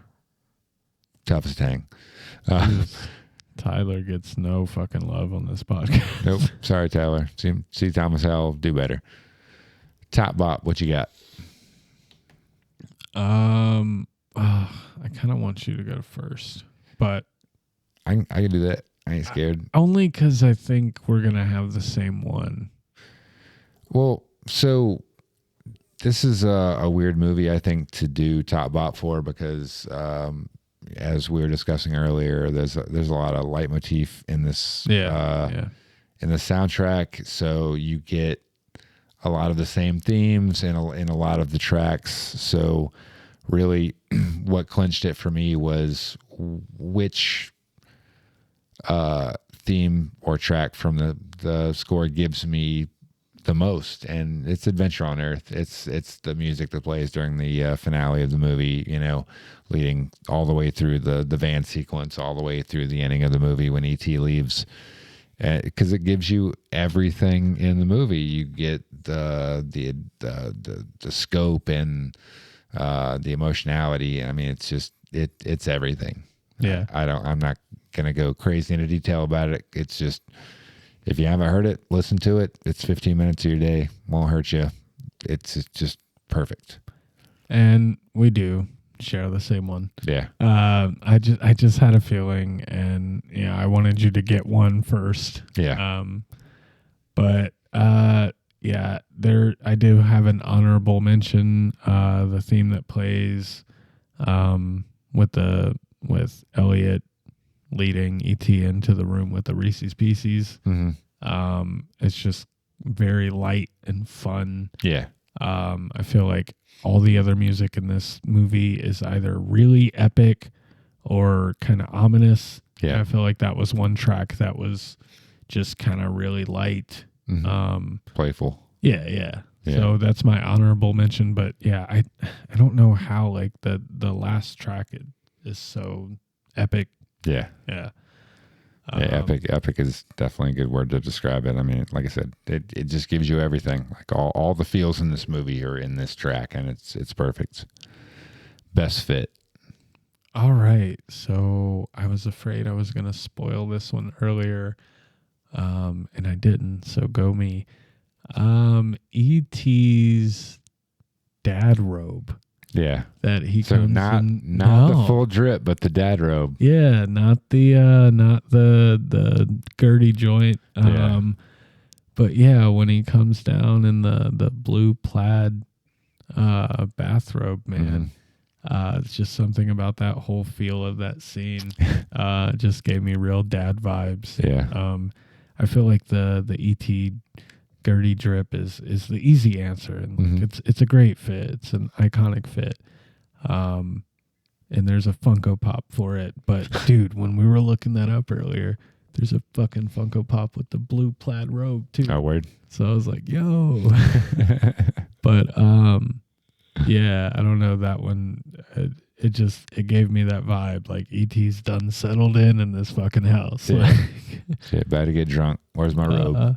I have an honorable mention, but I'd like to save it just in case it's possibly your best fit. Yeah, I'll hit mine. Mine's Steve in the finale. Yeah, okay. My dude is dripping with the newsboy cap and the fucking sunglasses and the turtleneck and that brown jacket. Like, that shit is dope.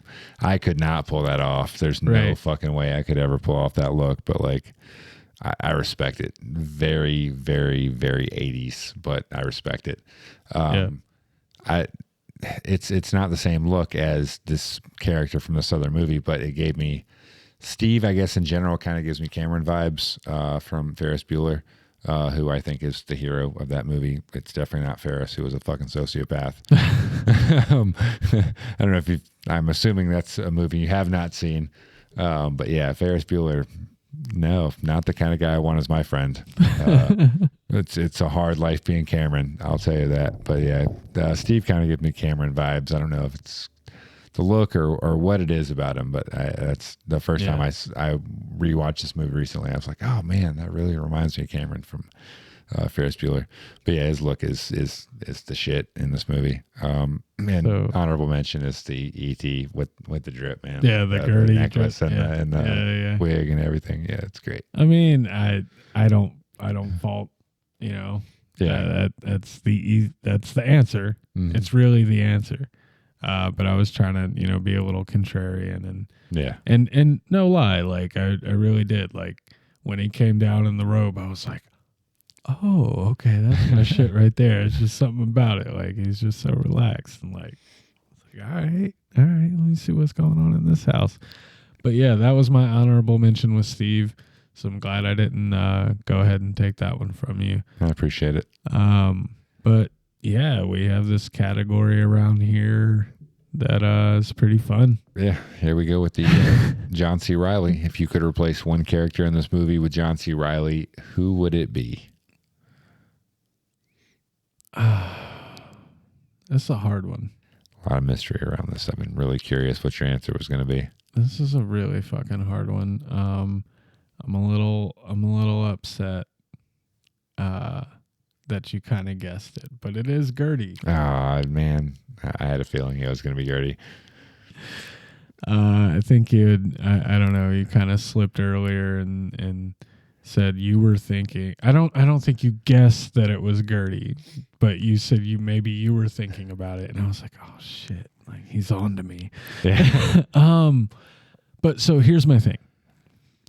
You said that maybe this movie didn't really need one, right? Mm-hmm. I kind of agree with you, but hear me out. Not like his face on her body or anything weird, but like full grown adult John C. Playing that role. Playing the 6-year-old girl. And Drew Barrymore does a great job. Sorry, Drew. There's fire starter. I'm not trying to take away your career-defining performance. You'll be fine. But yeah, John C. sitting there, is he a pig? He sure eats like one. I don't like his feet. Just fucking snitching.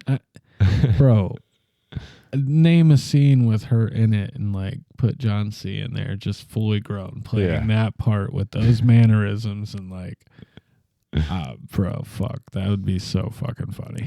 I mean, it definitely doesn't take anything away from the movie. I'll give you that. At the very worst, it's at least as good as it is now. I did breakfast, but like John C. It's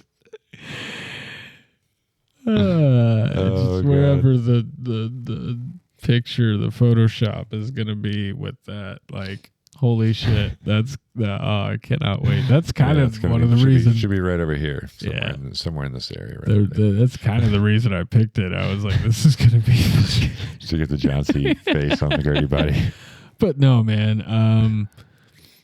Really curious on your take on this whole thing, because it was hard. It was, and I was pretty adamant. I think I've said a couple of times, I just don't think this movie needs a John C. Reilly, and that's a weird thing for me to say because I'll put John C. Reilly in fucking everything, every movie. This will be the one rare time I think where I just it's really hard for me to choose. So I have chosen to recast Harrison Ford as John C. Reilly. Unfortunately, John C. Reilly's scene got cut in this movie. Oh, shit. But I think it would be actually even creepier if it was John C. Reilly playing the part instead of Harrison Ford. And again, this is already probably the creepiest scene in the movie. Like it goes, I think, above and beyond the Elliot lack of consent scene, which is a bold statement. But yeah, that's where I'd put John C. Reilly in this movie, which is to say, it just doesn't need him. It's perfect. I love it. Yeah, we're about to have to scrap here. I think we have reached our zombie team survival member. Y'all make a case, like, who the fuck is the choice for this movie? It's E.T. It's fucking E.T., right? It's E.T. We both picked E.T. If you picked anyone other than E.T., like, what the fuck are you? So the rules, if you've seen episode 0, you know the rules. We cannot both have the same person on our team. So we have come to the first of what could be many, many, many coin flips to determine who gets E.T. on their team and who has to go with their alternate. And do you want to go ahead and I guess we'll just wait until we'll see who has to reveal an alternate, and we'll go from there as far as that goes. All right. So we're going to do this the only way we know how in 2022 via mobile phone app. Coin flip app on the mobile phone. All right. So you'll flip and I'll call? Yeah. All right. Ready? Yep. Go. Tails. Come on, Tails never fails. It is hit the ground. It is spinning. It is spinning. Spinning. Still spinning its heads. Boo. Its heads. Surprise, motherfucker. Disappointing. One of us is going to be disappointed here. All right. It's fine. Again, E.T. pretty OP in the power set. So Michael, sorry, wait, I'm spoiling my pick. Ouch. I didn't even, man, fucking healing. Like, if you get bit by a zombie, it doesn't even fucking matter. It really doesn't matter. I don't know. We'll see in terms of the infection. He can heal the wound, but whether or not the infection goes away, I guess we'll find out when you get bit by a zombie. I mean, I guess. Don't be reckless out there, my guy. Given like what we know from the movie, like, I feel like for sure E.T. could absorb it. Yeah. Like, if he chose to, he could take the infection. Yeah, but so it's like a one-time cure. Yeah. And now you're out. You're flying. So it's a tough trade-off. Trading one zombie bite for the ability to fly. I don't think I could do that. I'm gonna just stay off the ground. Like, hey, can we just fly all the time? But hey, like, we each have a means of aviation. Yeah. So. Or it's evening out. Yeah. I wish that my alternate pick could compare to your first pick. Haggard is pretty singular in terms of size and strength. Right. My pick for this movie is unfortunately not going to equal that. But what he lacks in size and strength, he makes up for in resourcefulness. I am choosing Michael, the fantastic older brother of Elliot Taylor. Like I said, just a go-getter. He gets shit done in this movie, and I need a guy that, kind of the way Glenn was in the early seasons of The Walking Dead. Like, hey, we need somebody to go on this mission. Glenn's like, got it, gets it done, and that's Michael for my team. So y'all just work on that driving, especially forward. But we have Buckbeak. We don't need to drive. We can fly. Okay. I mean, you still need some conveyance because you can't literally ride ET. Well, maybe you could, but I don't think Haggard could literally ride ET. So yeah, but there's plenty of movies. We'll get there. I do want to just, I was prepared to lose the coin flip. So my alternate choice would have been the science teacher. Wow. Wild choice. Sociopath, man. Like, I'm pretty sure that dude's killed. It's not who I want to sleep beside. I get Just being honest, I don't want that guy in the tent beside me. I get it. But, the guy that's like, hey, this is how much chloroform it takes to knock out this organic being. Yeah. No. But, sometimes you need someone like that, and you keep your distance, and he could help you out. No. But I'm glad I didn't lose that coin toss. Yeah, I picture him being more arsed from Lost than helpful. He will eventually blow himself up. It's going to happen. It's going to, just expect it. Well, I have ET, so. Fuck you. Let's go. Let's go. Boo. All right. Well, it is what it is. I'll take Michael. Like I said, you can do worse than Michael. There are going to be movies where you're going to get stuck with a way worse person than that. So yeah, you could get fucking Tyler. So. Yeah. Right. Fucking Greg. Jesus. Why is he wearing those headphones? Yeah. I don't know. It's the 80s. Who knows? I'm surprised he's not carrying around a boombox. All right, man. So here we are. Last category. Yep. MVP. Who you got? Man, I'd be actually surprised if we didn't have the same answer for this one. So count it down. Count it down. All right, we'll go 3, 2, 1. John Spielberg. Williams. All right. Well, yeah, no, definitely not the same as the first episode. All right, then. Yeah, man. For me, John Williams' music was the thing to push me over the edge for this movie. I think that he did a perfect job conveying all the messages. I don't think this movie could exist without the work he put in and the music that came out as a result. Not to discredit Spielberg.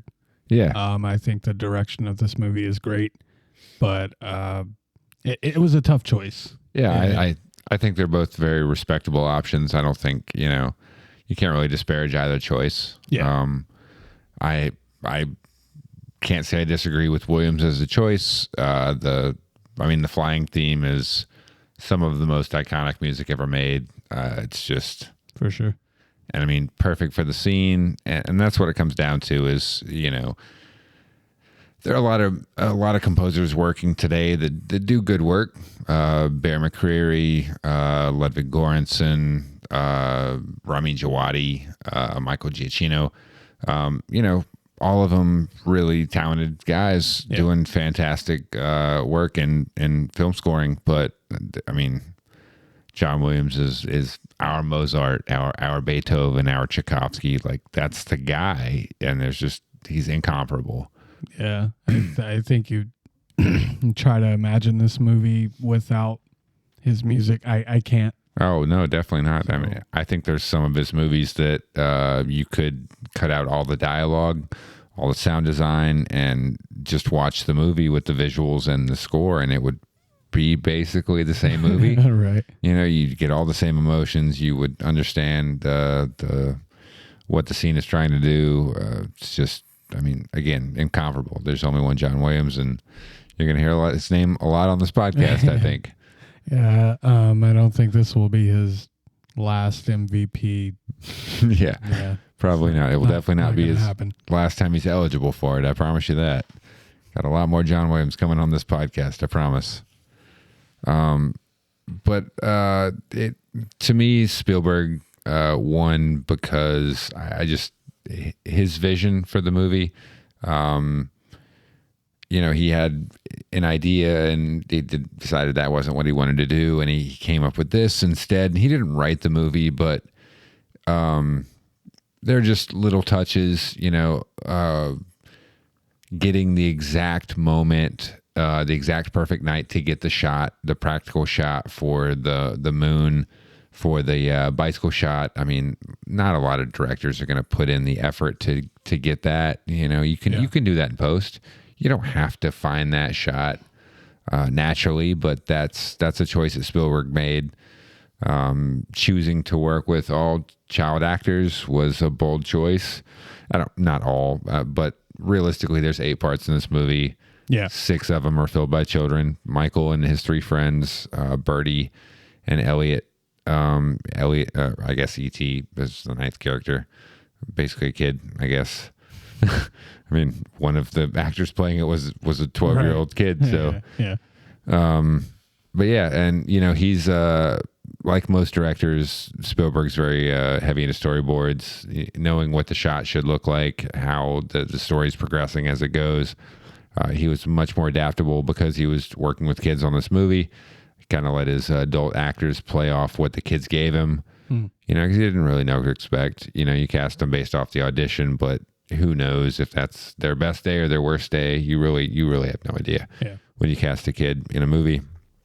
So it's a brave choice to even try to make this movie. Got a lot out of the child actors.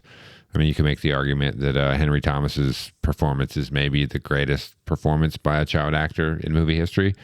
I wouldn't be upset at that take. I think that's a fair take. Yeah, I don't think there's a better Elliot. Yeah. Yeah. I don't necessarily agree that it's the best child acting performance of all time, but I could see somebody making that point. I would be fine with that. And, you know, it takes a great director to get that kind of performance out of a child actor or any actor, honestly.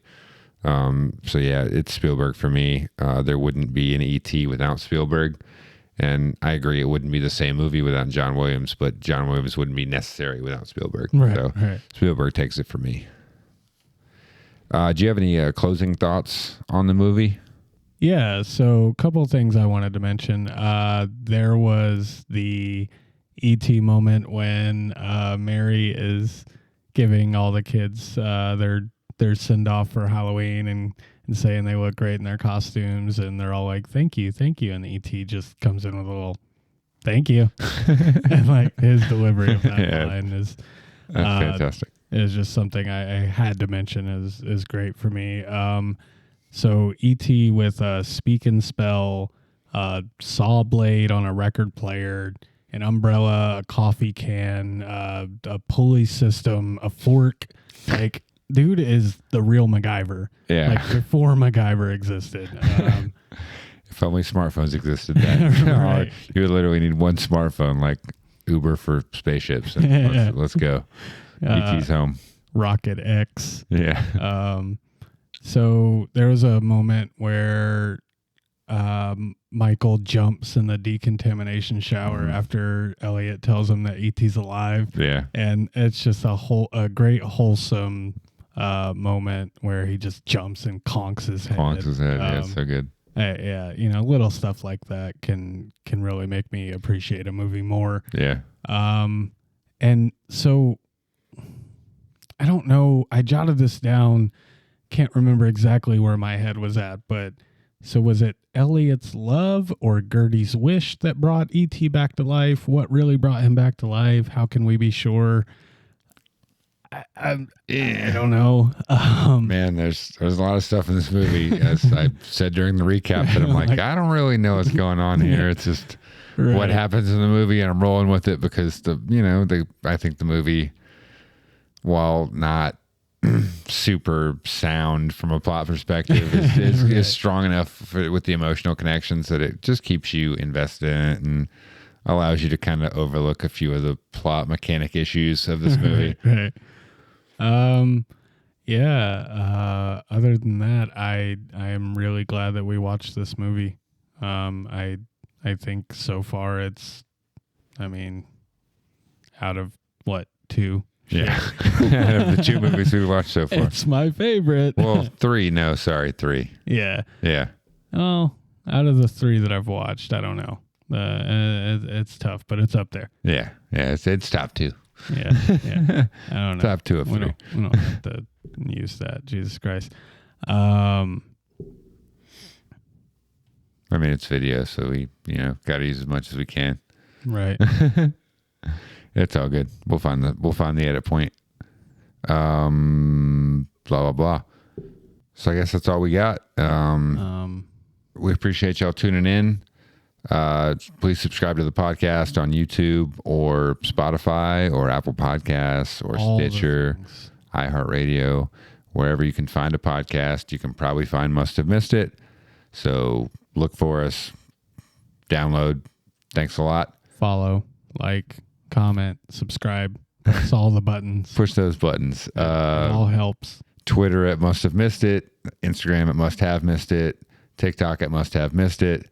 You can email us if that's your jam. I don't know who really emails anymore, but if you want to email us, we'll be happy to read it. Yeah. musthavemissedit@gmail.com. Thanks for watching. We will see you next time. Ouch.